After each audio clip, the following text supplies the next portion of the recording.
الحمد لله حمدا كثيرا طيبا مباركا لله الواحد القهار المؤمن الجبار المهيمن الغفار غافر ذنب وقابل التوب له الكتاب إليه الإياب وعليه الحساب نحمده ونستعينه ونؤمن به ونتوكل عليه ونعوذ بالله من شرور أنفسنا ومن سيئات أعمالنا من يهده الله فلا مضل له ومن يضلل فلا هادي له وأشهد أن لا إله إلا الله وحده لا شريك له وأشهد أن محمدا عبده ورسوله أرسله بالهدى ودين الحق ليظهره على الدين كله ولو كره المشركون اللهم صل على محمد وعلى آل محمد كما صليت على إبراهيم وعلى آل إبراهيم إنك حميد مجيد اللهم بارك على محمد وعلى آل محمد كما باركت على إبراهيم وعلى آل إبراهيم إنك حميد مجيد أما بعد فإن خير الكلام كلام الله وخير الهدي هدي محمد صلى الله عليه وسلم وشر الأمور محدثاتها وكل محدثة بدعة وكل بدعة ضلالة يا أيها الناس أوصيكم وإياي بتقوى الله أعوذ بالله السميع العليم من الشيطان الرجيم يا أيها الذين آمنوا اتقوا الله حق تقاته ولا تموتن إلا وأنتم مسلمون بسم الله الرحمن الرحيم ولا تخزني يوم يبعثون يوم لا ينفع مال ولا بنون إلا من أتى الله بقلب سليم ആദരണീയരായ വിശ്വാസികളെ, സഹോദരന്മാരെ, സഹോദരികളെ, കാരുണ്യവാനായ അള്ളാഹുവിന്റെ കൽപ്പനകളെയും നിർദ്ദേശങ്ങളെയും ശ്രദ്ധിക്കണമെന്നും സൂക്ഷിക്കണമെന്നും തഖ്വയോടുകൂടെ ജീവിക്കണമെന്നും ഓർമ്മപ്പെടുത്തുകയാണ്, ശക്തിയായി വസിയത്ത് ചെയ്യുകയാണ്. പരിശുദ്ധ ഖുർആനും പ്രവാചക തിരുമേനി സല്ലല്ലാഹു അലൈഹി വസല്ലം തങ്ങളുടെ ചര്യകളും അനുസരിച്ച് ജീവിതങ്ങളെ ചിട്ടപ്പെടുത്തി നമ്മെ പിരിഞ്ഞ വിശ്വാസികളായ സഹോദരീ സഹോദരന്മാർ, അള്ളാഹു അവരുടെ ജീവിതങ്ങളിൽ വന്നുപോയ വീഴ്ചകൾ പുറത്തു കൊടുക്കുകയും കാരുണ്യവാനായ റബ്ബ് സുബ്ഹാനഹു വ തആല നമ്മയും അവരെയും പരലോകത്ത് സ്വർഗത്തിൽ ഒരുമിച്ച് കൂട്ടുകയും ചെയ്യുമാറാകട്ടെ. കഴിഞ്ഞ ഏതാനും ഖുതുബകളിൽ ഖലീലുല്ലാഹി ഇബ്രാഹിം നബി അലൈഹിസ്സലാമയുമായി ബന്ധപ്പെട്ട കാര്യങ്ങളാണ് നമ്മൾ പറഞ്ഞു പോരുന്നത്. പരിശുദ്ധ ഖുർആനിൽ 26-ാം അധ്യായം സൂറത്ത് ശുഅറായിൽ 69 മുതൽ 89 വരെയുള്ള 20 ആയത്തുകളിൽ ഇബ്രാഹിം നബി അലൈഹിസ്സലാമയെ കുറിച്ചാണ് സൂറത്ത് ശുഅറാ ഈ സൂക്തങ്ങൾ പരാമർശിക്കുന്നത്. വത്ലു അലൈഹിം നബഅ ഇബ്രാഹിം 69-ാമത്തെ ആയത്ത് അങ്ങനെയാണ്: താങ്കൾ അവർക്ക് ഇബ്രാഹിമിന്റെ വൃത്താന്തങ്ങൾ ഓതിക്കേൾപ്പിക്കുക, ഇബ്രാഹിമിന്റെ ചരിത്രം അവരെ പറഞ്ഞു പഠിപ്പിക്കുക എന്ന് പറഞ്ഞുകൊണ്ടാണ് അള്ളാഹു 20ഓളം ആയത്തുകളിൽ ഇബ്രാഹിം നബി അലൈഹി ഇസ്ലാമയുമായി ബന്ധപ്പെട്ട കാര്യങ്ങൾ പറയുന്നത്. ആ 20 ആയത്തുകളിലുള്ള കാര്യങ്ങൾ ഒന്ന് ചുരുക്കി പറഞ്ഞു പോകാനാണ് ഇൻഷാ അല്ലാഹ് അള്ളാഹു അനുഗ്രഹിച്ചാൽ ഇന്ന് നമ്മൾ ഉദ്ദേശിക്കുന്നത്.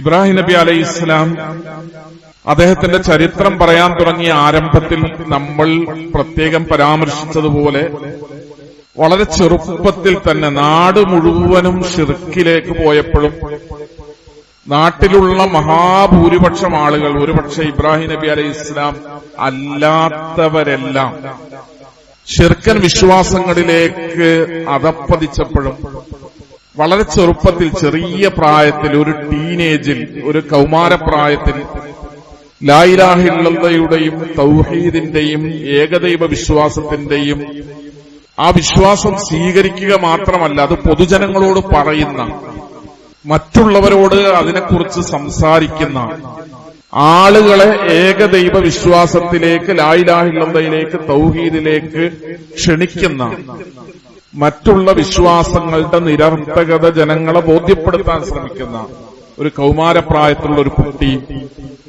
അങ്ങനെയാണ് ഇബ്രാഹിം നബി അലൈഹി ഇസ്ലാമയുടെ ചരിത്രം നമ്മൾ പഠിക്കുന്നത്. വെള്ളിയാഴ്ചകൾ എന്ന് പറയുന്നത് വലിയ മഹത്വമുള്ള ഒരു ദിവസമാണ്. മാസത്തിലെ വെള്ളിയാഴ്ചകൾ വലിയ മഹത്വമുള്ള, നമ്മളൊരു പള്ളിക്കകത്ത് കയറി ജുമുഅയിൽ പങ്കെടുത്തു എന്ന് പറയുന്നത് തന്നെ വലിയ പ്രതിഫലമുള്ളൊരു കാര്യമാണ്. പക്ഷെ വെള്ളിയാഴ്ചയുടെ എല്ലാ മഹത്വങ്ങളെയും നഷ്ടപ്പെടുത്തി കളയുന്ന ചില പണികൾ നമ്മുടെ ഭാഗത്തുനിന്ന് വരും. ബാങ്ക് കൊടുക്കുന്നതിന് മുമ്പ് പള്ളിക്കകത്ത് കയറിയവരാണ് ഓരോ വെള്ളിയാഴ്ചയുടെയും രജിസ്റ്ററിൽ ഉൾപ്പെടുക, മലക്കുകൾ രേഖപ്പെടുത്തി വെക്കുക എന്ന് സ്വഹീഹായ ഹദീസുകളിൽ പഠിപ്പിക്കപ്പെട്ടിട്ടുണ്ട്. പള്ളിയിലിരുന്ന് ചരൽക്കല്ലെടുത്ത് മാറ്റിയാൽ, മണലിലാണ് അവരിയ്ക്കുക, അപ്പൊ അവിടുന്ന് ഒരു ചരൽക്കല്ലെടുത്ത് മാറ്റിയാൽ അത് അയാളുടെ ജുമുഅയെ ബാധിക്കും എന്ന് ഹദീസുകളിൽ വന്നിട്ടുണ്ട്. ആരെങ്കിലും സംസാരിക്കുന്നത് കണ്ടാൽ സംസാരിക്കുന്ന ഒരാളോട് സംസാരിക്കാതിരിക്കൂ എന്ന് പറഞ്ഞാൽ ആ പറയുന്നവന്റെ ജുമുഅ പോലും നഷ്ടപ്പെടും എന്ന് പ്രവാചക തിരുമേനി സല്ലല്ലാഹു അലൈഹി വസല്ലം പഠിപ്പിച്ചിട്ടുണ്ട്.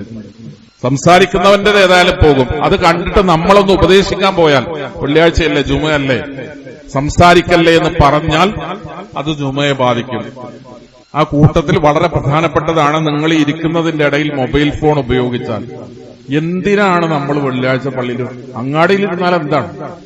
മെസ്സേജ് നോക്കാനും വാട്സപ്പ് നോക്കാനും ഇത്ര തിരക്ക് പിടിച്ച ഔദ്യോഗിക ജീവിതവും കച്ചവട ജീവിതവും വ്യക്തി ജീവിതവും ഒക്കെ ആണെങ്കിൽ എന്തിനാണ് ഇത്ര കഷ്ടപ്പെട്ട് നിങ്ങൾ വെള്ളിയാഴ്ച ജുമുഅക്ക് വരുന്നത്? 12:45 തുടങ്ങി 1:30 തീരുന്ന ഒരു ഏർപ്പാടാണ് വെള്ളിയാഴ്ചത്തെ ജുമുഅ നമസ്കാരം എന്ന് പറയുന്നത്. അതിന്റെ ഇടയിൽ ഒരു 45 മിനിറ്റ് ഈ ഒരു യന്ത്രം അങ്ങോട്ടോ ഇങ്ങോട്ടോ മാറ്റിവെക്കാൻ പറ്റാത്ത അത്ര തിരക്ക് പിടിച്ച ആൾക്കാരാണെങ്കിൽ, ഇത് താഴെ ഇരുന്നിട്ടാണെങ്കിലും മുകളിലത്തെ നിലയിൽ ഇരുന്നിട്ടാണെങ്കിലും ഒക്കെ പള്ളിയിൽ വരിക, എന്നിട്ട് മൊബൈൽ ഉപയോഗിക്കുക, മെസ്സേജ് നോക്കുക, അതിന് മറുപടി അയക്കുക, കാണുക. എന്തിനാണ്? ആരെ ബോധ്യപ്പെടുത്താൻ? ഇബ്രാഹിം നബി അലൈഹി ഇസ്ലാമയുടെ വൃത്താന്തം ഓതി കേൾപ്പിക്കുക എന്ന് പറഞ്ഞിട്ട് പറയുന്നത്, ഇബ്രാഹിം നബി അലൈഹി ഇസ്ലാം വിശ്വാസ രംഗത്ത് കാണിച്ച തീഷ്ണതയും തീവ്രതയുമാണ്. ഇബ്രാഹിം നബി അലൈഹി ഇസ്ലാമയെ കുറിച്ച് അദ്ദേഹം നമ്മൾ മുമ്പൊക്കെ സൂചിപ്പിച്ചതുപോലെ ഇത് ഖാല ലി അബീഹി വ ഖൗമിഹി മാ തഅബുദൂൻ. ഇബ്രാഹിം നബി അലൈഹി ഇസ്ലാം നേരെ ചെന്നിട്ട് മനുഷ്യരോട്, തന്റെ കൂടെയുള്ള ആൾക്കാരോട് അവരുടെ വിശ്വാസത്തിന്റെ അങ്ങേയറ്റത്തെ ദുർബലത അവരെ ബോധ്യപ്പെടുത്താൻ ശ്രമിക്കാൻ. ഇത് ഖാല ലി അബീഹി വ ഖൗമിഹി മാ തഅബുദൂൻ, നിങ്ങൾ എന്തിനെയാണ് ഈ ആരാധിക്കുന്നത്? ഇബ്രാഹിം നബി അലൈഹി സ്വലാം പോയി ചോദിക്കാൻ. ഖാലു, അവർ പറഞ്ഞു, നഅബുദു അസ്നാമൻ ഫനളല്ലു ലഹാ ആഖിഫീൻ, ഞങ്ങൾ ഈ വിഗ്രഹങ്ങളെയാണ് ഞങ്ങൾ ആരാധിക്കുന്നത്. ഞങ്ങൾ വെറുതെ ഇങ്ങനെ പോയി പ്രാർത്ഥിച്ചു പോരല്ല, ഞങ്ങൾ അതിന്റെ മുമ്പിൽ പോയി ഇരിക്കാറുണ്ട്. ആക്കിഫ് എന്ന് പറഞ്ഞാൽ ഭജന ഇരിക്കും. ഞങ്ങൾ അവിടെ പോയി ദീർഘനേരം ഇരുന്ന് അതിന്റെ മുമ്പിൽ ആരാധനാ കർമ്മങ്ങൾ നിർവഹിക്കാറുണ്ട്. ഇബ്രാഹിം നബി അലൈഹി സ്വലാം ചോദിക്കാണ്, ഹൽ യസ്മഊനകും ഇദ് തദഊൻ, സമാനമായ രീതിയിൽ ജാറത്തിന്റെ അടുത്ത് പോകുന്ന ആൾക്കാരോട് നമ്മൾ ചോദിക്കണം. ഇബ്രാഹിം നബി അലൈഹി സ്വലാം ചോദിക്കാണ്, ഹൽ യസ്മഊനകും, അവർ നിങ്ങളെ കേൾക്കുന്നുണ്ടോ? ഇദ് തദഊൻ, നിങ്ങൾ അവരെ വിളിച്ച് പ്രാർത്ഥിക്കുമ്പോ. ഹൽ യസ്മഊനകും ഇദ് തദഊൻ, ജാറത്തിന്റെ അടുത്ത് പോയിട്ട് നിങ്ങൾ പ്രാർത്ഥിക്കുമ്പോ ഖബർ കിടക്കുന്നവര് നിങ്ങൾ ഈ പറയുന്ന കേൾക്കുന്നുണ്ടോ? സമാനമായ രീതിയിൽ മുസ്ലിം ഉമ്മത്തിനോട് സമാനമായ രീതിയിൽ വളരെ ഗൗരവത്തോടുകൂടെ നമ്മൾ ചോദ്യങ്ങൾ ഉന്നയിക്കണം. ഔ യൻഫഊനകും ഔ യദുറൂൻ, ഇവര് നിങ്ങൾക്ക് എന്തെങ്കിലും ഉപകാരം കിട്ടുമോ? ഇവരുടെ എന്തെങ്കിലും ഉപദ്രവങ്ങൾ നിങ്ങൾക്ക് ഉണ്ടാകുമോ? ഇബ്രാഹിം നബി അലൈഹി സ്വലാം ചോദിക്കാൻ, ഔ യൻഫഊനകും, എന്തെങ്കിലും ഉപകാരങ്ങൾ ഉണ്ടാകുമോ? ഔ യദുറൂൻ, അല്ലെങ്കിൽ എന്തെങ്കിലും ഉപദ്രവങ്ങൾ ഉണ്ടാകുമോ? അപ്പോഴാണ് ഞാൻ നേരത്തെ പറഞ്ഞതുപോലെ ഇവിടെ ആവർത്തിക്കാൻ. ഖാലു, അവർ പറഞ്ഞു, ബൽ വജദ്നാ ആബാഅനാ കദാലിക യഫ്അലൂൻ, എന്തവരെ തെളിവെന്താ? ഇങ്ങനെ സൃഷ്ടിപൂജ നടത്തുന്നത് എന്താണ്? ഇത് കാണുവോ, കേൾക്കുവോ, ഉത്തരം തരുവോ, നിങ്ങൾക്ക് ഉപകാരം കിട്ടുമോ, ഉപദ്രവം എന്തെങ്കിലും ഉണ്ടാകുമോ എന്നൊക്കെ ചോദിക്കുമ്പോൾ അവരെന്താ പറഞ്ഞത്? അതിനൊന്നും മറുപടി ഇല്ല. വജദ്നാ ആബാഅനാ, ഞങ്ങളുടെ വാപ്പമാരെ ഞങ്ങൾ കണ്ടിട്ടുണ്ട്, കദാലിക യഫ്അലൂൻ, ഞങ്ങൾ ചെയ്യുന്നത് പോലെ ഞങ്ങളുടെ വാപ്പാരൊക്കെ ചെയ്യാറുണ്ട്, അത് ഞങ്ങൾ ഇങ്ങനെ ചെയ്തു പോരാണ്. ഞങ്ങളുടെ വാപ്പി വല്യപ്പൊക്കെ ഇങ്ങനെയാ ചെയ്തിരുന്നത്, ഞങ്ങൾ അതിങ്ങനെ ചെയ്തു പോരാണ്. നിങ്ങൾ ജാറത്തിന്റെ അടുത്ത് പോകുന്നവരോട് അതിന് ഖുർആനിൽ തെളിവുണ്ട്, ഹദീസിൽ തെളിവുണ്ട് എന്നൊന്നും പറയില്ല. ഇത് ഞങ്ങളുടെ വാപ്പ വല്യപ്പാരായിട്ട് ഞങ്ങളിങ്ങനെ ചെയ്തു പോരുന്നതാണ്. ഇത് ഇബ്രാഹിം നബി അലൈഹി ഇസ്ലാമയോട് അദ്ദേഹത്തിന്റെ നാട്ടിലെ ആ കാലഘട്ടത്തിലെ ശിർക്ക് ചെയ്ത ആളുകൾ പറഞ്ഞ ന്യായാണ്. അതേ ന്യായമാണ് ഇന്ന് ജാറത്തിന്റെ അടുത്ത് പോകുന്നവർ, ഖബറിന്റെ അടുത്ത് പോകുന്നവരൊക്കെ അല്ലാത്തവരോട് പ്രാർത്ഥിക്കാൻ വേണ്ടി പറയാ. കാല അഫറൈതും മാ കുൻതും തഅബുദൂൻ അൻതും വആബാഉകുമുൽ അഖ്ദമൂൻ ഫഇന്നഹും അദുവ്വുൽ ലീ, നിങ്ങളും നിങ്ങളുടെ പൂർവ്വപിതാക്കളും നിങ്ങൾ ഈ ആരാധിക്കുന്നവയൊക്കെ എന്നെ സംബന്ധിച്ചിടത്തോളം എനിക്ക് വലിയ ശത്രുതയുള്ളവരാണ്. ഫഇന്നഹും അദുവ്വുൻ ലി ഇല്ലാ റബ്ബൽ ആലമീൻ. റബ്ബുൽ ആലമീനായ പടച്ചോനാണ് എനിക്ക് അടുപ്പുള്ളതും ഞാൻ പ്രാർത്ഥിക്കുന്നതും ഞാൻ തേടുന്നതും എന്റെ സങ്കടം പറയുന്നതും ഞാൻ പടച്ചോനോട് മാത്രമാണ്. എന്നിട്ട് അതിന്റെ കാരണം പറയാണ് ഇബ്രാഹിം നബി അലൈഹി സ്വലാം. അതാണ് ഈ ആയത്തിലുള്ള പ്രാധാന്യം. സൃഷ്ടിപൂജ എന്തുകൊണ്ട് പാടില്ല? പടച്ചോനോട് മാത്രം ആരാധിക്കുകയും പ്രാർത്ഥിക്കുകയും വിളിച്ചു തേടും വേണം. അതെന്തുകൊണ്ടാണ്? ഖബറിന് എന്തുകൊണ്ട് പ്രാർത്ഥിച്ചുകൂടാ? മരിച്ചവരോട് എന്തുകൊണ്ട് പ്രാർത്ഥിച്ചുകൂടാ? മലക്കുകളോട് എന്തുകൊണ്ട് പ്രാർത്ഥിച്ചുകൂടാ? ജിന്നുകളോട് എന്തുകൊണ്ട് വിളിച്ച് സഹായം തേടിക്കൂടാ? അതിന്റെ കാരണമാണ് ഇബ്രാഹിം നബി അലൈഹി സ്വലാം പറയുന്നത്, അല്ലദീ ഖലഖനി ഫഹുവ യഹ്ദീൻ. ഒരു ജിന്നും എന്നെ സൃഷ്ടിച്ചിട്ടില്ല, ഒരു മലക്കും എന്നെ പടച്ചിട്ടില്ല, ഒരു അമ്പിയാക്കളോ ഔലിയാക്കളോ ഒന്നും എന്നെ പടച്ചിട്ടില്ല. അല്ലദീ ഖലഖനി ഫഹുവ യഹ്ദീൻ. എന്നെ സൃഷ്ടിച്ചതും എനിക്ക് മാർഗം കാണിക്കുന്നതും ആരാണ്? പടച്ചോനാണ്. അതുകൊണ്ടാണ് ഞാൻ ഏത് പ്രതിസന്ധിയിലും റബ്ബേ, അല്ലാഹുവേ, അല്ലാഹുമ്മ സഹായിക്കണേ, രക്ഷിക്കണേ, മാർഗം കാണിക്കണേ എന്ത് ചോദിക്കുകയാണെങ്കിലും പറയുകയാണെങ്കിലും ഞാനത് പടച്ചോനാണ് പറയാ. കാരണം ഖലഖനി, അവനാണ് എന്നെ സൃഷ്ടിച്ചവൻ.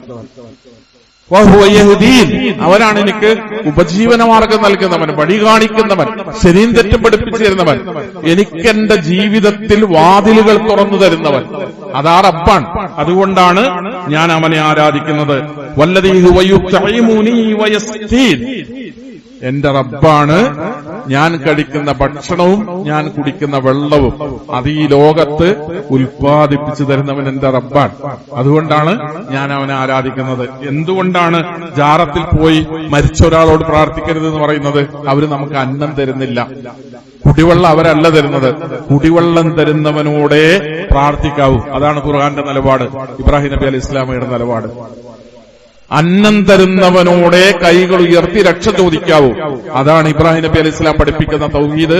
പരിശുദ്ധ ഖുർആന്റെ സന്ദേശം അതാണ്. നമുക്കാരാണോ ആഹാരം തരുന്നവൻ, നമുക്കാരാണോ കുടിനീര് തരുന്നവൻ, ആഹാരം തരുന്നവനും കുടിനീര് തരുന്നവനുമാണ് ആരാധിക്കപ്പെടേണ്ടതെന്ന സന്ദേശം. അത് എത്ര സുന്ദരമായ രീതിയിലാണ് ഇബ്രാഹിം നബി അലൈഹി സ്വലാം ആ നാട്ടുകാരെ പറഞ്ഞു പഠിപ്പിക്കുന്നത്. അതൊന്ന് തെറ്റിയാൽ ആഹാരം നൽകുന്നവൻ അല്ലദീ യുത്ഇമുനി, അതാരാണ് അവനോടെ വിളിച്ചു പ്രാർത്ഥിക്കുക. കുടിനീര് നൽകുന്നവൻ, മഴ വർഷിപ്പിക്കുന്നവൻ, മണ്ണ് നനയ്ക്കുന്നവൻ, ചെടി മുളപ്പിക്കുന്നവൻ, ഭൂമിക്കടിയിൽ നിന്ന് വെള്ളം ഉൽപ്പാദിപ്പിച്ചു തരുന്നവൻ, അതാരാണോ ഈ കർത്തവ്യങ്ങളും കർമ്മങ്ങളും ചെയ്യുന്നത് ആരാണോ അവനെയാണ് ഞാൻ ആരാധിക്കുക, അവനോടാണ് ഞാൻ പ്രാർത്ഥിക്കുക. അതാണ് എന്റെ റബ്ബ്. അവനാണ് എന്റെ എല്ലാ നേർച്ചയും വഴിപാടും ഒക്കെ ഞാൻ കൊടുക്കുന്നത് ആ റബ്ബിന് മാത്രമേ കൊടുക്കുള്ളൂ. അല്ലദീ ഹുവ യുത്ഇമുനി വയസ്ഖീൻ വഇദാ മരിൽതു ഫഹുവ യശ്ഫീൻ. വഇദാ മരിൽതു, ഞാൻ രോഗിയായാൽ, വഇദാ മരിൽതു, ഞാൻ രോഗിയായാൽ, ഫഹുവ യശ്ഫീൻ, അവനാണ് ശിഫ നൽകുന്നവൻ. ആളുകളുടെ ശിർക്കും തൗഹീദും പരീക്ഷിക്കപ്പെടുന്ന ഒരു വലിയ മേഖലയാണ് രോഗങ്ങൾ എന്ന് പറയുന്നത്. വഇദാ മരിൽതു, ഞാൻ രോഗിയായാൽ, ഫഹുവ യശ്ഫീൻ, അള്ളയാണ് ശിഫ നൽകുക. പടച്ചോന്റെ അടുത്ത് നിന്നേ ശിഫ ഉണ്ടാവുള്ളൂ. അത് അള്ള ശിഫ നൽകുക എന്ന് പറഞ്ഞാൽ എങ്ങനെയാ? ലികുല്ലി ദാഇൻ ദവാഉ, നിങ്ങൾക്ക് എന്ത് രോഗം വന്നാലും പടച്ചോൻ അതിനൊക്കെയുള്ള മരുന്നും അള്ളാഹു ഈ പ്രകൃതിയിൽ ലോകത്ത് സംവിധാനിച്ചിട്ടുണ്ട്. ഇതാ അസ്വാബ ദവാ ദാഇ, യഥാർത്ഥത്തിലുള്ള മരുന്ന് ഉപയോഗിക്കാൻ നിങ്ങൾക്ക് പറ്റിയാൽ ബരിഅ ബിഇദ്നില്ല, അള്ളാന്റെ അനുഗ്രഹം കൊണ്ട് രോഗം ഭേദാവും. അതുകൊണ്ട് രോഗം വന്നാൽ എന്ത് ചെയ്യും? രോഗം വന്നാൽ മരുന്ന് തേടണം. രോഗം വന്നാൽ മരുന്ന് തേടണം. രോഗം വന്നാൽ മരുന്നാണ് അതിനുള്ള മാർഗം. എല്ലാ രോഗത്തിനുമുള്ള മരുന്ന് ഈ ദുനിയാവിൽ സംവിധാനിക്കപ്പെട്ടിട്ടുണ്ട്. അപ്പൊ രോഗം മാറാൻ ഒരു കേന്ദ്രത്തിലേക്ക് നമ്മൾ പോകുമ്പോ അത് മരുന്ന് തരാൻ കഴിവുള്ള ആളാണോ, അതിനുള്ള അറിവുള്ള ആളാണോ, അത് പഠിച്ചിട്ടുള്ള ആളാണോ, പച്ചമരുന്നിനെ പറ്റി അറിയുമോ, യൂനാനി മരുന്നിനെ പറ്റി അറിയുമോ, ആയുർവേദ മരുന്നിനെ പറ്റി അറിയുമോ, അലോപ്പതി മരുന്നിനെ പറ്റി അറിയുമോ, ഇതിനെ പഠിച്ചിട്ടുള്ള ഒരാളുടെ അടുത്ത് പോയിട്ടാണോ ഞാൻ രോഗത്തിന് ശിഫ തേടുന്നത്? അള്ള വെച്ച ഒരു കാരണമാണ്, രോഗം മാറാനുള്ളൊരു കാരണമാണ് മരുന്ന് എന്ന് പറയുന്നത്. ആ മരുന്ന് തരാൻ അറിവുള്ള ഒരുത്തന്റെ അടുത്ത് പോയിട്ടാണ് രോഗത്തെപ്പറ്റി പറയേണ്ടത്. രോഗം മാറാൻ ആളുകൾ പല കേന്ദ്രങ്ങളിലേക്കും പോകുന്നു, പലരുടെ അടുത്തും ചെല്ലുന്നു. പലരും അതിനെ രോഗാവസ്ഥയെ, മനുഷ്യന്റെ രോഗാവസ്ഥയെ, രോഗസന്ദർഭത്തിലുള്ള മനുഷ്യന്റെ മനസ്സിന്റെ ദുർബലതയെ പലരും വ്യാപകമായി ചൂഷണം ചെയ്തുകൊണ്ടിരിക്കുന്നു. ആ ചൂഷണത്തിൽ പലപ്പോഴും മന്ത്രം പറയുന്നവരുണ്ട്, ഊതിയ വെള്ളം പറയുന്നവരുണ്ട്, ചരട് തരുന്നവരുണ്ട്. പല രൂപത്തിൽ ആളെ പറ്റിക്കുന്ന കേന്ദ്രങ്ങൾ, അള്ളാഹുവിന്റെ ദീനിന്റെ പേരിൽ പോലും ആളെ പറ്റിക്കുന്ന കേന്ദ്രങ്ങൾ. ചരട് കൊടുക്കുന്നവനായാലും, ഊതി ചികിത്സിക്കുന്നവനായാലും, മന്ത്രിച്ച് ചികിത്സിക്കുന്നവനായാലും, തുപ്പല് കൊടുക്കുന്നവനായാലും, വെള്ളം കൊടുക്കുന്നവനായാലും, ജാറം മൂടുന്നവനായാലും, ദർഗയുടെ പോരിശ കൊണ്ട് രോഗം ഭേദപ്പെടുത്തി കൊടുക്കുന്നവനായാലും ഒക്കെ മനുഷ്യരെ അള്ളാഹുവിന്റെ ദീനിന്റെ പേരും പറഞ്ഞ് വഞ്ചിക്കുന്നവരാണ്. നിങ്ങൾക്ക് രോഗം വന്നാൽ നിങ്ങൾ മരുന്നിനാണ് പോകേണ്ടത്. കാരണം അള്ളയാണ് രോഗം സുഖപ്പെടുത്തി തരാൻ കഴിവുള്ളവൻ. ലോകത്ത് അള്ളാഹു ഒരു മനുഷ്യനും അള്ളാഹു രോഗം സുഖപ്പെടുത്തി തരാനുള്ള അത്ഭുത സിദ്ധി കൊടുത്തിട്ടില്ല. കഴിവുണ്ടാവും, ഡോക്ടർമാർക്ക് കഴിവുണ്ടാവും, അത് പഠിച്ചു കിട്ടുന്ന കഴിവാണ്, അറിവ് കൊണ്ടുണ്ടാകുന്ന കഴിവുകളാണ്. ഒരാള് ഒരു പാരമ്പര്യ വൈദ്യം ഉണ്ടാവും, അയാളുടെ അച്ഛൻ പരമ്പരാഗതമായി 10-15 തലമുറയായി ഞങ്ങൾ ഈ ഇന്ന രോഗത്തിന് ഈ മരുന്ന് കൊടുക്കാറുണ്ട്. അപ്പൊ ആ മരുന്ന് നമ്മൾ ഉപയോഗിക്കുമ്പോൾ ഒരു ഇലക്കൂട്ടായിരിക്കും, അത് നമ്മൾ കഴിക്കുക, നമ്മൾ തേക്കുക, അതിന്റെ നീരെടുക്കുക, അത് ഉപയോഗിക്കുകയും ചെയ്യുമ്പോൾ രോഗം മാറുന്നു. അതൊരു അറിവാണ്, പരമ്പരാഗതമായി കിട്ടുന്ന അറിവാണ്. പക്ഷേ അത്ഭുത സിദ്ധിയോടുകൂടെ ചില ആളുകൾക്ക് എന്തൊക്കെ അത്ഭുത സിദ്ധി ഉണ്ട് എന്ന് വിശ്വസിക്കുക, കഴിവുകളുണ്ട് എന്ന് വിശ്വസിക്കുക, എന്നിട്ട് അതുകൊണ്ട് രോഗം മാറും. അത്ഭുതങ്ങൾ എന്ന് പറയുന്നത് അനാവശ്യമായി കെട്ടിയേൽപ്പിച്ച ആളുകളെ തെറ്റിദ്ധരിപ്പിക്കുന്ന അത്ഭുതങ്ങൾ.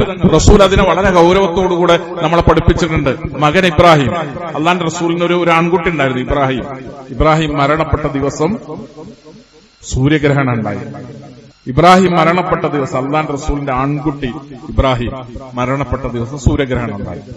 അപ്പൊ ആളുകൾ പറഞ്ഞു, ആരാ മരിച്ചത്?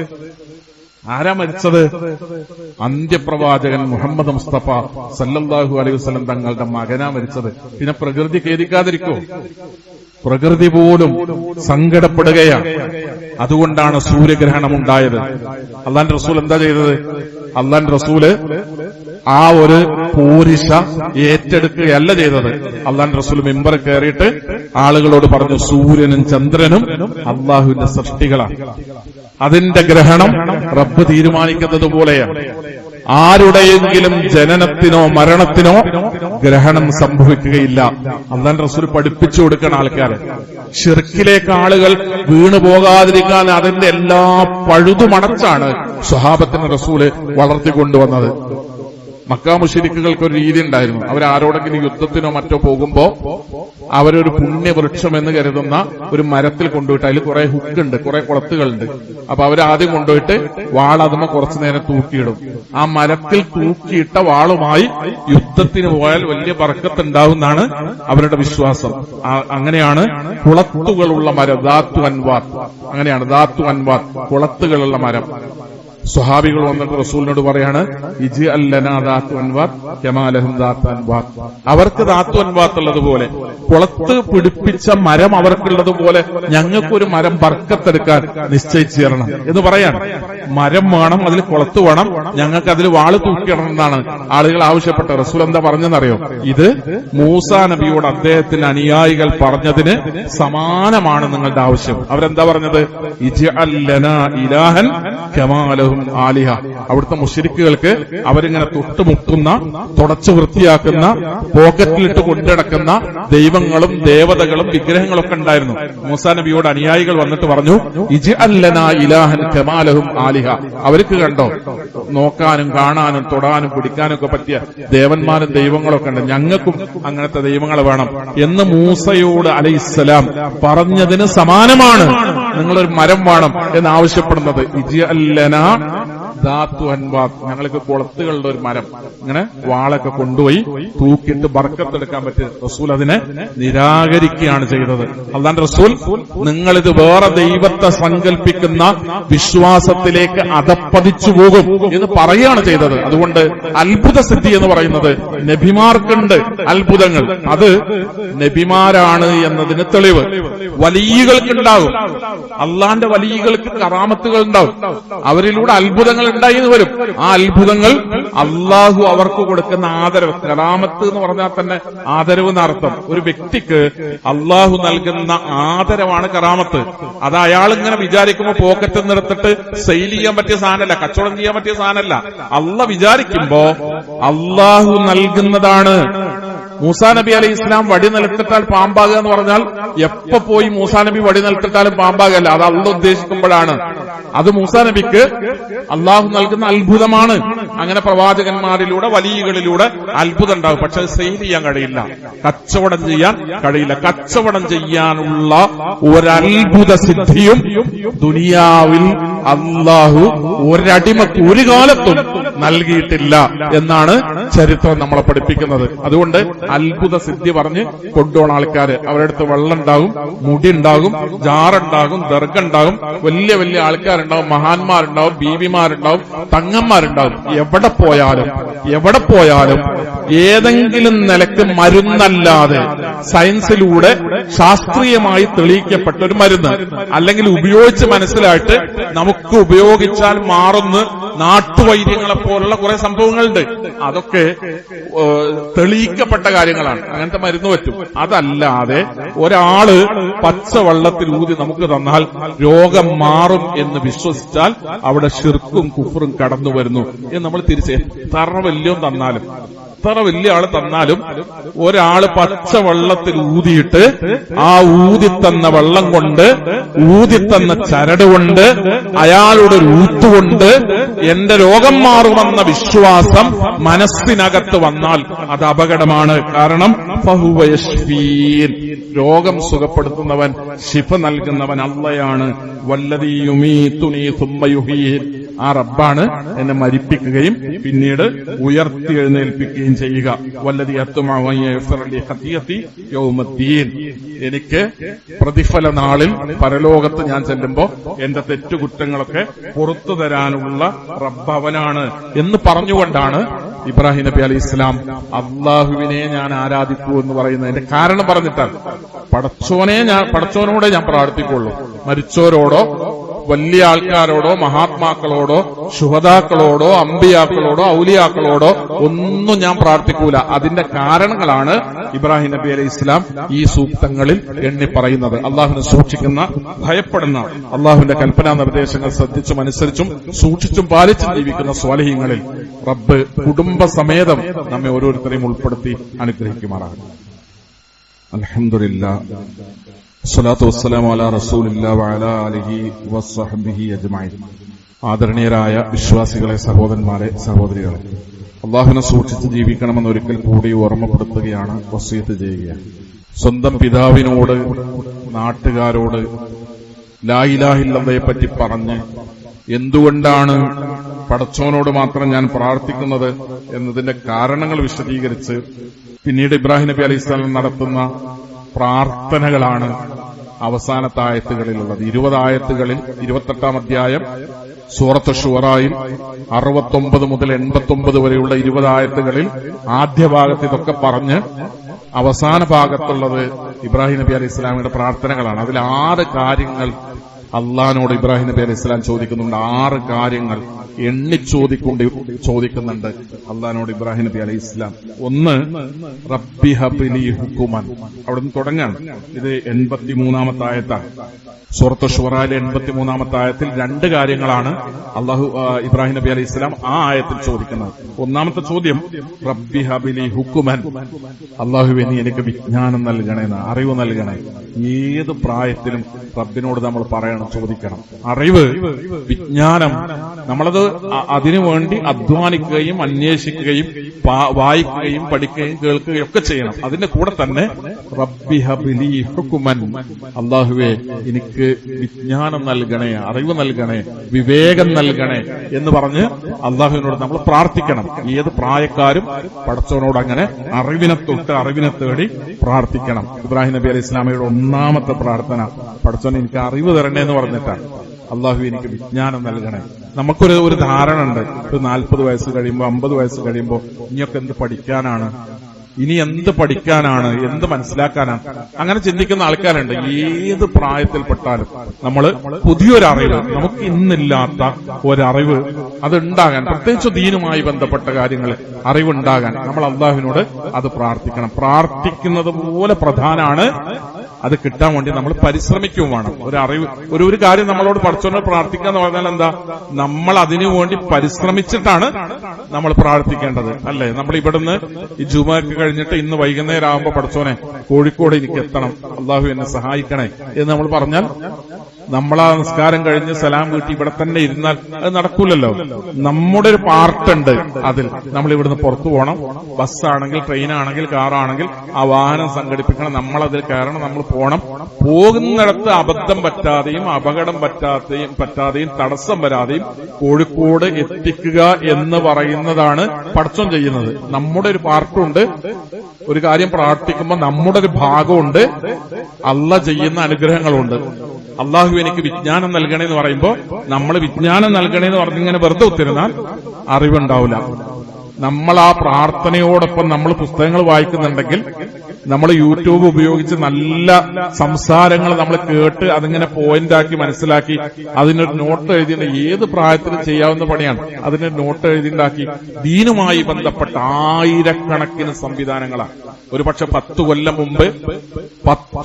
മുമ്പ് മരണപ്പെട്ട ഒരാൾ പഠിക്കാൻ എനിക്ക് ഉണ്ടായില്ലെന്ന് പറഞ്ഞാൽ ആ ഒഴിവുകഴിവ് റബ്ബിന്റെ അടുക്കൽ പരിഗണിക്കപ്പെടും. ഇന്ന് ഞാനും നിങ്ങളും ജീവിക്കുന്ന കാലത്ത് ആ കാര്യം അറിയാനും പഠിക്കാനും എനിക്ക് അവസരമോ സമയമോ അതിനുള്ള സൗകര്യമോ ഉണ്ടായിരുന്നില്ല എന്ന് പറഞ്ഞാൽ ഒഴിവുകഴിവുകൾ സ്വീകരിക്കപ്പെടാത്തൊരു കാലത്താണ് വിജ്ഞാനവുമായി ബന്ധപ്പെട്ട് ഞാനും നിങ്ങളും ജീവിക്കുന്നത്.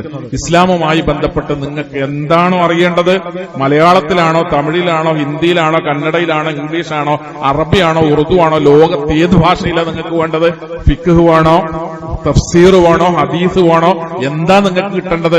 വിരൽ തുമ്പത്തുണ്ട്. നമ്മുടെ ചൂണ്ടുവിരലിന്റെ തുമ്പത്ത് ഈ പറഞ്ഞ സാധനങ്ങളൊക്കെ ഉണ്ട്. അതിനുള്ള എല്ലാ ഡിവൈസുകളും സാധന സാമഗ്രികളും നമ്മൾ കൊണ്ടിടക്കുന്നുണ്ട്. പരലോകത്ത് ചെല്ലുമ്പോ ഒഴിവുകഴിവ് പറയാൻ എനിക്കതിനെപ്പറ്റി അറിയുമായിരുന്നില്ല, ആരും പഠിപ്പിച്ചെന്നില്ല, എനിക്ക് മനസ്സിലാക്കാൻ പറ്റിയില്ല, എനിക്കത് കേൾക്കാൻ പറ്റിയില്ല, എനിക്കത് അറിയാൻ പറ്റിയില്ല, എന്റെ അടുത്ത് അങ്ങനെ ഒരു വിജ്ഞാനം എത്തിയില്ല എന്ന് പറയാൻ നമുക്ക് കഴിയാത്ത വിധം നമ്മുടെ മുമ്പിൽ ഇങ്ങനെ വിജ്ഞാനങ്ങൾ കൂമ്പാരമായി കിടക്കുന്ന ഒരു ലോകത്താണ് ഞാൻ നിങ്ങൾ ജീവിക്കുന്നത്. ഇബ്രാഹിം നബി അലൈഹി ഇസ്ലാം ഒന്നാമതായി പ്രാർത്ഥിച്ചത് വിജ്ഞാനത്തിനു വേണ്ടിയാണ്. രണ്ടാമത് പ്രാർത്ഥിച്ചത് വഅൽഹിഖ്നി ബിസ്വാലിഹീൻ, അൽഹിഖ്നി ബിസ്വാലിഹീൻ, അല്ലാഹുവേ എന്നെ സ്വാലിഹീങ്ങളോടൊപ്പം ചേർക്കണേ എന്ന് പ്രാർത്ഥിക്കുകയാണ് ഇബ്രാഹിം നബി അലൈഹി ഇസ്ലാം. ആ പ്രാർത്ഥനകളൊക്കെ ഓരോ പ്രാർത്ഥനകളും പറയുമ്പോൾ പരിശുദ്ധ ഖുർആനിൽ തന്നെ കാണാം ഇബ്രാഹിം നബി അലൈഹി ഇസ്ലാമിയുടെ ആ പ്രാർത്ഥനകളൊക്കെ സ്വീകരിക്കപ്പെട്ടിട്ടുണ്ട് എന്നുകൂടി നമുക്ക് കാണാൻ കഴിയും. അല്ലാഹുവേ എന്നെ സ്വാലിഹീങ്ങളിൽ ഉൾപ്പെടുത്തണേ എന്ന് ഇബ്രാഹിം നബി അലൈഹി ഇസ്ലാം പ്രാർത്ഥിച്ചപ്പോ പരിശുദ്ധ ഖുർആനിൽ നമുക്ക് കാണാം ഇബ്രാഹിം നബി അലൈഹി ഇസ്ലാമയെ ദുനിയാവിലും പരലോകത്തും സ്വാലിഹീങ്ങളിൽ ഉൾപ്പെടുത്തിയതായിട്ട് അള്ളാഹു പറയുന്നത്. ഇന്ന ഇബ്രാഹിമ കാന ഉമ്മത്തൻ ഖാനിതൻ ലില്ലാഹ് എന്ന് തുടങ്ങുന്ന ആയത്തുകളെ അതിന്റെ ഏറ്റവും അവസാനം വആതൈനാഹു ഫിദ്ദുനിയ ഹസന, ദുനിയാവിൽ നാം അദ്ദേഹത്തിന് എല്ലാ നന്മയും നൽകി. ഇബ്രാഹിം നബി അലൈഹി ഇസ്ലാമക്ക് വഇന്നഹു ഫിൽ ആഖിറതി ലമിനസ് സ്വാലിഹീൻ, വഇന്നഹു ഫിൽ ആഖിറതി ലമിനസ് സ്വാലിഹീൻ, അദ്ദേഹം പരലോകത്ത് സ്വാലിഹീങ്ങളുടെ കൂട്ടത്തിൽ പെട്ട ആളാണ്. പരിശുദ്ധ ഖുർആൻ 16-ാം അധ്യായം സൂറത്തുൻ നഹ്ല് 122-ാമത്തെ ആയത്ത് വഇന്നഹു ഫിൽ ആഖിറതി ലമിന സ്വാലിഹീൻ, റബ്ബി അല്ലാഹുവേ നീ അൽഹിഖ്നി ബിസ്വാലിഹീൻ, എന്ന സ്വാലിഹീങ്ങളുടെ കൂട്ടത്തിൽ ചേർക്കണേ എന്ന് പറഞ്ഞു. ഖുർആൻ പറയാണ് പരലോകത്ത് അദ്ദേഹം സ്വാലിഹീങ്ങളുടെ കൂട്ടത്തിലാണ്. ഇങ്ങനെ ഓരോ പ്രാർത്ഥനക്കും ഇബ്രാഹിം നബി അലൈഹി ഇസ്ലാമക്ക് അള്ളാഹു ഉത്തരം നൽകിയതായി നമുക്ക് കാണാൻ കഴിയും. ഇബ്രാഹിം നബി അലൈഹി ഇസ്ലാം രണ്ടാമത് പ്രാർത്ഥിച്ചതാണ് സ്വാലിഹീങ്ങളുടെ കൂട്ടത്തിൽ ചേർക്കണേ. പരലോകത്ത് ചെല്ലുമ്പോ അള്ളാഹുവേ സ്വാലിഹീങ്ങളുടെ കൂട്ടത്തിൽ എന്ന് പറഞ്ഞാൽ ആരാണ്? ആദം നബി അലൈഹി ഇസ്ലാം മുതൽക്ക് ഇങ്ങോട്ട് മനുഷ്യലോകത്ത് ജീവിച്ച സ്വാലിഹീങ്ങളായ സദ്വൃത്തരായ നല്ലവരായ മനുഷ്യരിൽ ഒരാളായി പരലോകത്ത് എന്നെ എണ്ണണം റബ്ബേ എന്ന് പ്രാർത്ഥിക്കുകയാണ് ഇബ്രാഹിം നബി അലൈഹി ഇസ്ലാം. ആദം നബി അലൈഹി ഇസ്ലാം മുതൽക്ക് ഇങ്ങോട്ട് നമ്മൾ മരണപ്പെട്ട് ഇനിയും ഈ ലോകത്ത് എത്ര മനുഷ്യർ ജീവിക്കുകയോ അത്രയും കാലത്ത് ലോകത്ത് ജീവിച്ച നല്ല മനുഷ്യരുടെ കൂട്ടത്തിൽ ഒരാളായി എന്നെ കൂടി ആ കൂട്ടത്തിലേക്ക് ചേർക്കണേ എന്ന പ്രാർത്ഥനയാണ് ഇബ്രാഹിം നബി അലൈഹി ഇസ്ലാം നടത്തുന്നത്. വജ്അൽനി ലിസാന സിദ്ഖിൻ ഫിൽ ആഖിരീൻ, എന്റെ കാലശേഷം എന്നെക്കുറിച്ച് ആളുകൾക്കിടയിൽ സൽകീർത്തി നിലനിർത്തണമേ. ഒരു വലിയ കാര്യം ഇബ്രാഹിം നബി അലൈഹി സ്വലാം പറയാൻ. നമ്മൾ ഇബ്രാഹിം എന്ന് പറയുമ്പോൾ ആരെക്കുറിച്ചാണ് ഈ പറയുന്നത്? അബ്രഹാം പ്രവാചകൻ. ക്രൈസ്തവർ പറയും, ജൂതന്മാര് പറയും അബ്രഹാം പ്രവാചകൻ. ലോകത്ത് മുഴുവൻ എന്നെക്കുറിച്ച് ലോകത്ത് സൽകീർത്തി നിലനിർത്തണമേ. എല്ലാ സെമിറ്റിക് മതങ്ങളും, ജൂതമതമാണെങ്കിലും ക്രിസ്തു മതമാണെങ്കിലും ഇസ്ലാം മതമാണെങ്കിലൊക്കെ അബ്രഹാമിക് പാരമ്പര്യമുള്ള മതങ്ങൾ എന്നാ പറയാം. എല്ലാ സെമിറ്റിക് മതങ്ങളെയും അബ്രഹാമിക് പാരമ്പര്യമുള്ള, ഇബ്രാഹിം നബിയുടെ പാരമ്പര്യത്തിൽ നിന്ന് വന്ന മതങ്ങൾ, അങ്ങനെ പറയാ എല്ലാ മതങ്ങളെ കുറിച്ചും. അപ്പോ ഇബ്രാഹിം നബി അലൈഹി ഇസ്ലാമയുടെ പേര് എല്ലാ ജനവിഭാഗങ്ങളിലൂടെയും ഇന്ത്യയിൽ പോലും നമ്മൾ പറയുന്ന, നമുക്ക് ഇതുമായി ബന്ധപ്പെട്ട പുസ്തകങ്ങൾ വായിക്കുമ്പോൾ ഇബ്രാഹിം നബി അലൈഹി ഇസ്ലാമയുടെ സൽകീർത്തിയുമായി ബന്ധപ്പെട്ട പുസ്തകങ്ങൾ, ഇബ്രാഹിം നബിയുടെ പ്രാർത്ഥനയാണല്ലോ എല്ലാ സമൂഹങ്ങളിലും എന്നെക്കുറിച്ച് സൽകീർത്തി നിലനിർത്തി തരണേ. ഇബ്രാഹിം എന്ന ആശയമാണ്, ഇബ്രാഹിം എന്ന സന്ദേശമാണ് ഭാരതത്തിൽ ബ്രഹ്മാവായും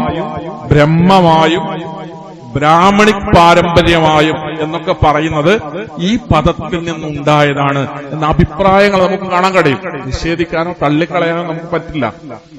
ഇബ്രാഹിം നബി അലൈഹി ഇസ്ലാമിയുടെ പേരുമായി ബന്ധപ്പെട്ടാണ് ബ്രഹ്മാവ്, ബ്രാഹ്മണിക് പാരമ്പര്യം എന്നൊക്കെ പറയുന്നത് ഇബ്രാഹിം നബി അലൈഹി ഇസ്ലാമിയുടെ പേരുമായി ബന്ധപ്പെട്ടുണ്ടായതാണ് എന്ന പരാമർശങ്ങൾ ചരിത്രത്തിൽ നമുക്ക് കാണാൻ കഴിയും.